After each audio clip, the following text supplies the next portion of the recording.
Halo Sobat Nobar, berjumpa lagi bersama Nobar.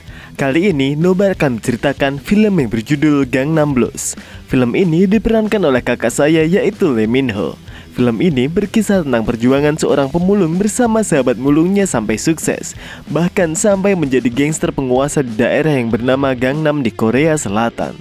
Gak usah basa-basi, langsung aja kita sama-sama nobar dan inilah alur filmnya.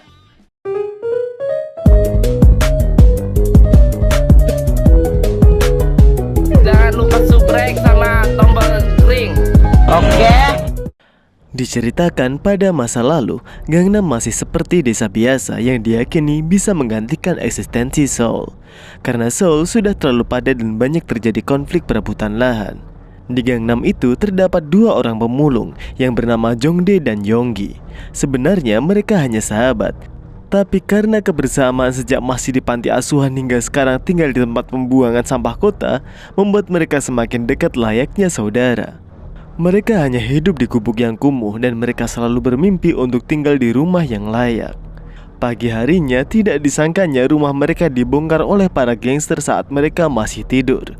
Mereka yang tidak terima pun langsung melawan para gangster itu. Tapi sialnya, mereka kalah jumlah. Di tempat lain sedang diadakan rapat antar bos gangster. Para bos gangster itu bernama Yang So, Nam, dan Jang. Ada juga politikus bernama Su dan Park. Para politisi itu menyuruh para bos gangster untuk mengarahkan anak buahnya untuk mengacaukan rapat pimpinan umum. Sebagai imbalan, para bos gangster itu diizinkan membangun usaha di kota Seoul. Para politisi memberikan perintah ini karena ingin mencalonkan diri. Setelah itu, Nam ditemui anak buahnya yang bernama Kang. Kang menyarankan agar bosnya tidak ikut campur siasat politik ini. Tapi Nam tidak mau mendengarnya dan malah menyuruh Kang merekrut anggota sebanyak-banyaknya. Di tempat lain, Jongdae dan Yonggi dihajar oleh para gangster yang menggusur gubuknya. Tidak lama kemudian, Kang, bos para gangster itu datang ke sana. Ia memerintahkan anak buahnya untuk ikut mengacaukan rapat pimpinan umum. Ia yang melihat ada Jongdae dan Yonggi pun tanpa pikir panjang langsung menyuruh mereka ikut karena ia kekurangan orang. Hari penyerangan akhirnya tiba. Dalam perjalanan menuju ruang rapat, mereka diberi uang dan minuman agar mereka lebih bersemangat. Saat penyerangan baru saja dimulai, Yonggi justru kebelet bokar karena susu yang diminumnya tadi basi. Mau tidak mau, ia pun harus ke toilet meninggalkan Jongdae.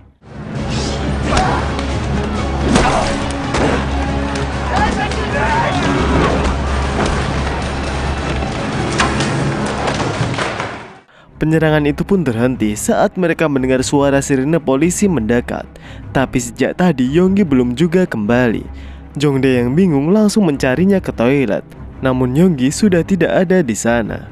Sejak saat itu Jongdae selalu setia menunggu Yonggi di gubuknya yang sudah tergusur. Tidak mau tinggal diam, Jongdae menemui Kang untuk meminta bantuan mencari Yonggi yang sudah lama menghilang. Kang pun menyetujuinya dan mengajaknya pulang ke rumahnya.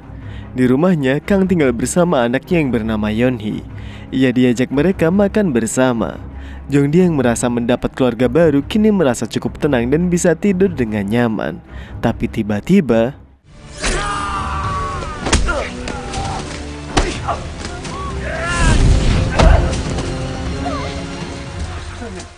pagi harinya dikabarkan bahwa Nam telah tewas dibunuh.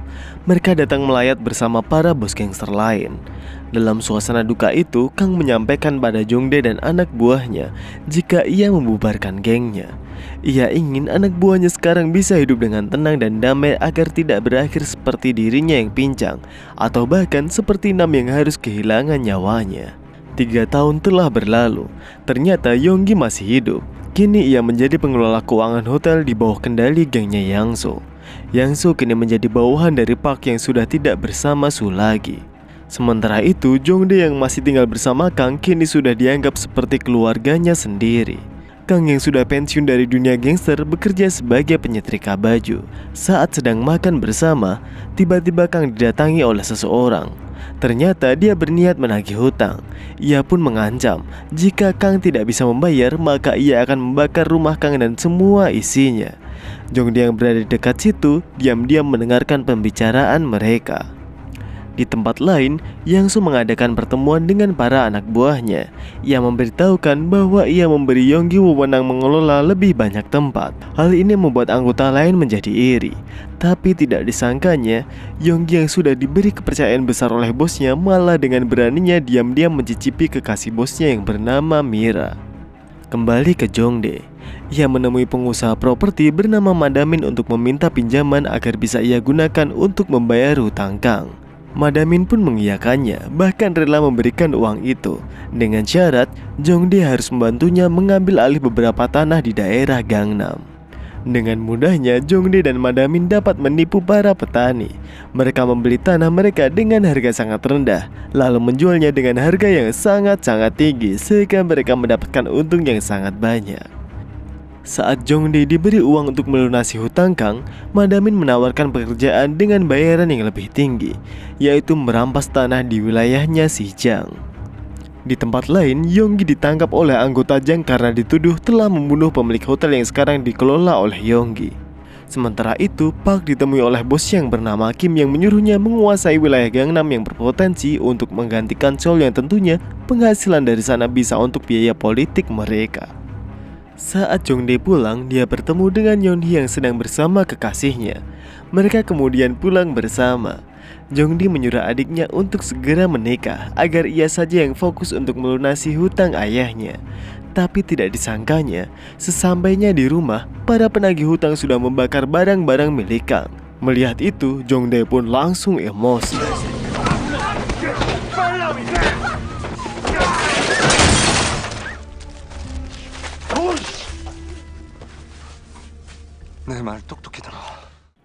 Jongde pun akhirnya mengaku pada Kang jika ia kembali menjadi gangster.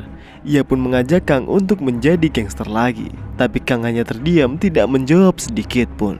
Hari berikutnya, Jongde dan temannya menyelinap ke tempat berkas Jang untuk mencuri sertifikat tanah yang telah dikumpulkan oleh Jang.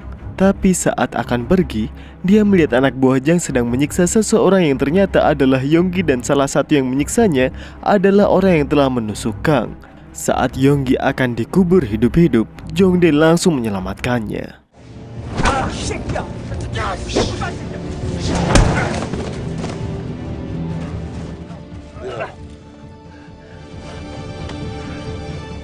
Yonggi yang sedang diobati oleh Jongde menceritakan saat dulu pulang dari mengacaukan rapat pimpinan umum, dia salah naik bus.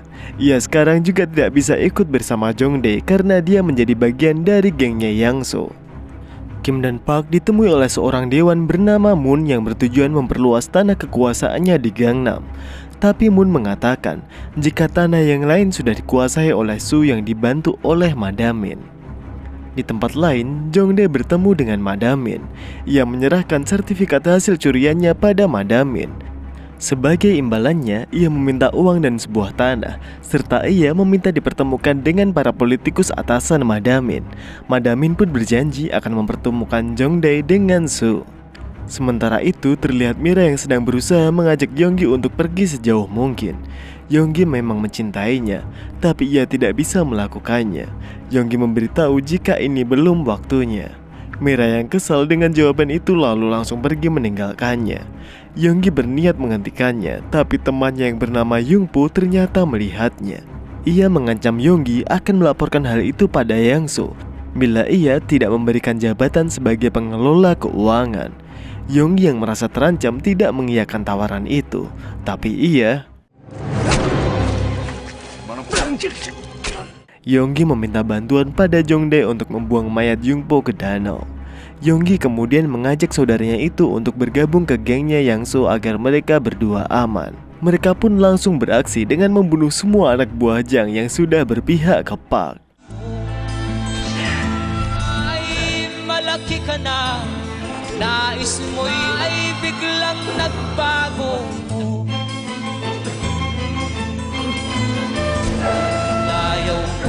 Jongdae lalu dipertemukan dengan So oleh Madamin.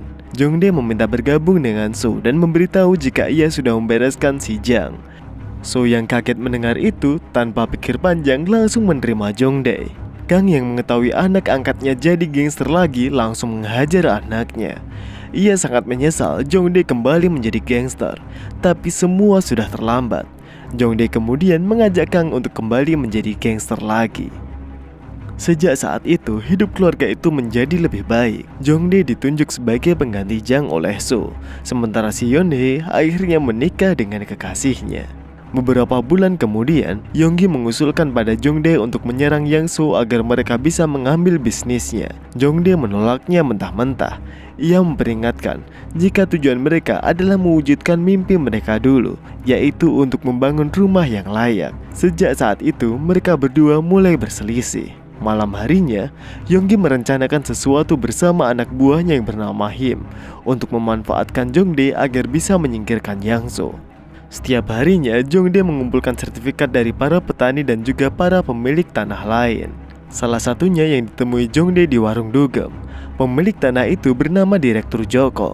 Dengan mudahnya, Jongdae mendapat sertifikat milik Direktur Joko dengan cara menjebak anaknya. Jongdae kemudian memberikan sertifikat itu ke Su. Saat ia ditinggal oleh Su, tiba-tiba saat dia sadar, dia langsung disiksa oleh Yang So.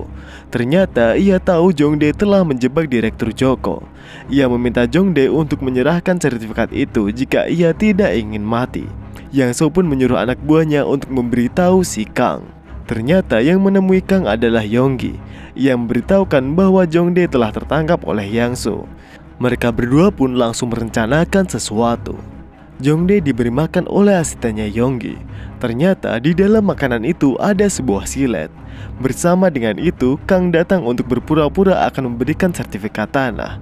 Tapi saat mengetahui Jongdae sudah berhasil kabur, tiba-tiba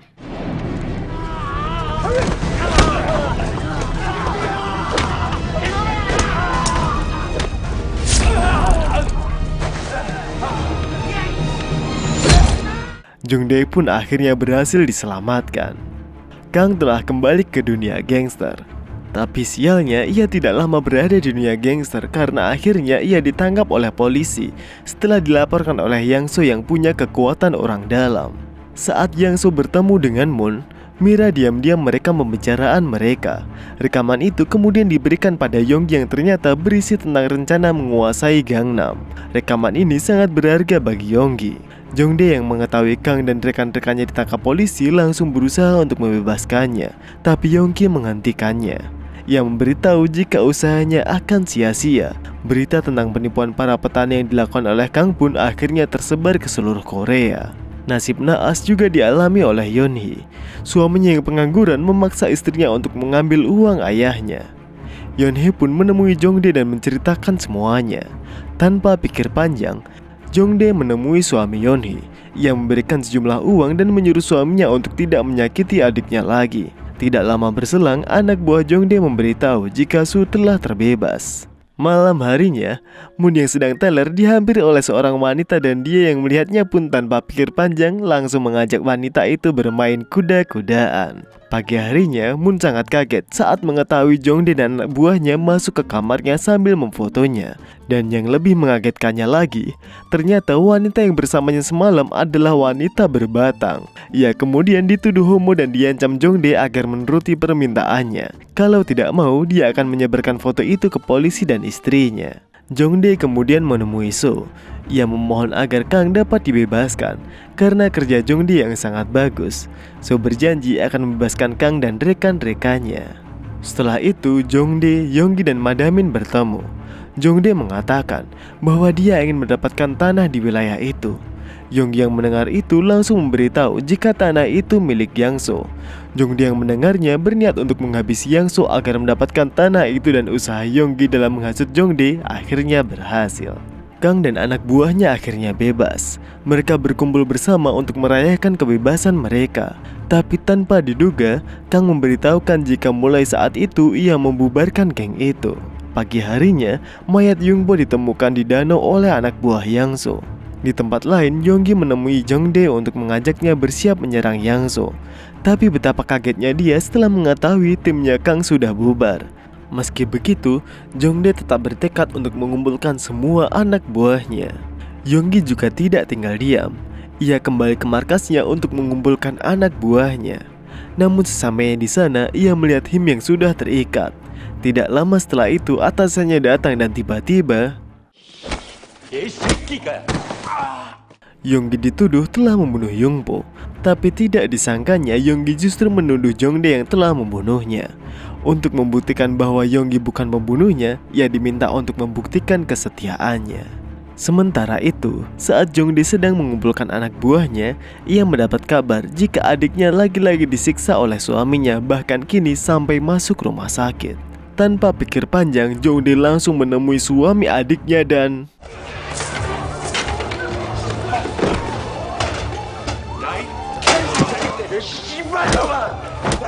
kembali ke Yonggi yang sedang menemui Kang. Ternyata cara Kang membuktikan kesetiaan pada Yang So adalah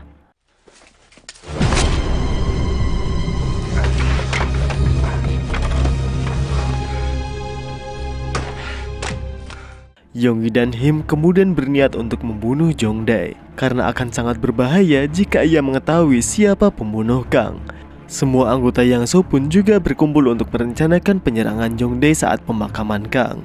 Tapi anehnya ternyata Jongdae malah diberitahu oleh Yonggi tentang penyerangan tersebut. Yonggi pun menawarkan untuk bergabung melawan Yang So saat mereka datang menyerang di pemakaman. Ternyata apa yang disampaikan Yonggi benar-benar terjadi.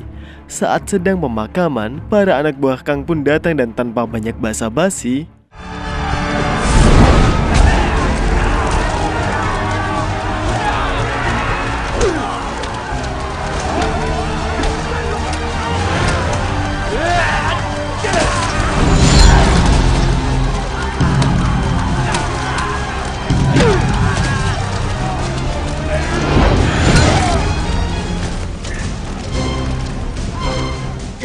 Yonggi dan Jongdae bersama anak buahnya pun berhasil mengalahkan mereka semua. Park akhirnya ditangkap oleh Badan Intelijen Negara, sedangkan Yang So menghilang entah kemana. Su kemudian menemui Jongdae. Ia berjanji akan memberikan tanah di Gangnam jika Jongdae berhasil menghabisi semua anggota Park, termasuk Yang So dan Yonggi. Saat sedang menginterogasi anak buah Yang So, ia dikagetkan dengan fakta bahwa ternyata Yonggi lah yang telah membunuh Kang dan juga mempunyai rencana untuk membunuh Jongdae. Perlu diketahui bahwa Yonggi kini menggantikan posisi Yang So, dan juga ia juga sudah menikah dengan Mira. Malam harinya, Jongdae yang sedang melihat-lihat foto-foto Kang tanpa sengaja menemukan kartu keluarga Kang. Tidak disangkanya di sana tertulis nama Jongdae yang sudah dianggap sebagai anaknya sendiri. Melihat itu, Jongdae tidak bisa menahan kesedihannya. Setelah itu, Jongdae ke gedung bioskop seperti yang telah direncanakan. Yonggi bertemu dengan Yang So. Sementara anak buah Yonggi menunggu Jongdae di kamar mandi.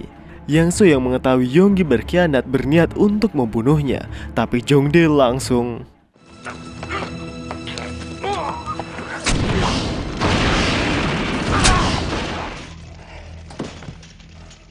Yonggi mengajak Jongdae membawa mayat Yang So ke kamar mandi.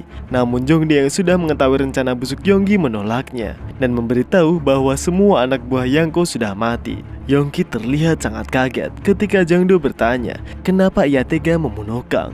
Belum sempat menjawab, tiba-tiba Yonggi yang terluka akhirnya mengaku dan meminta maaf karena telah membunuh Kang. Karena jika tidak melakukannya maka ia yang akan mati. Jongdae tidak peduli, ia sudah bersiap membunuh Yonggi. Tapi saat Yonggi berkata bahwa mereka adalah saudara, Jongdae pun langsung berubah pikiran. Ia tidak jadi membunuh saudara seperjuangannya, tapi ia meminta agar Yonggi tidak berada di hadapannya lagi. Sejak saat itu mereka pun benar-benar berpisah.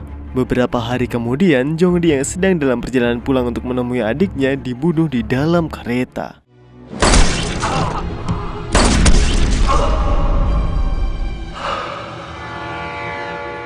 Sedangkan Yonggi dibunuh saat berada di dalam mobil.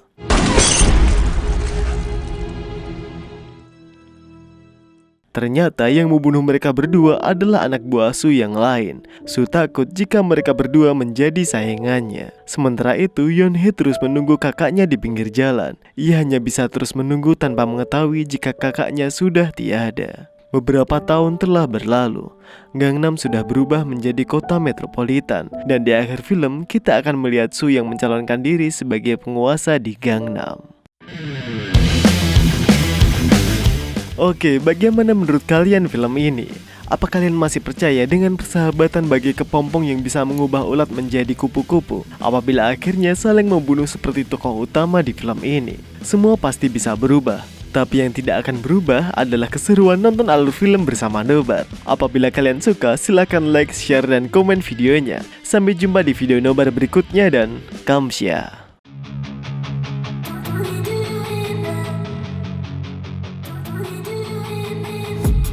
I've been dreaming on in my head like I've seen it. A life worth living is a life with meaning. I'll do what I love till my heart stops beating. I'm feeding this demon.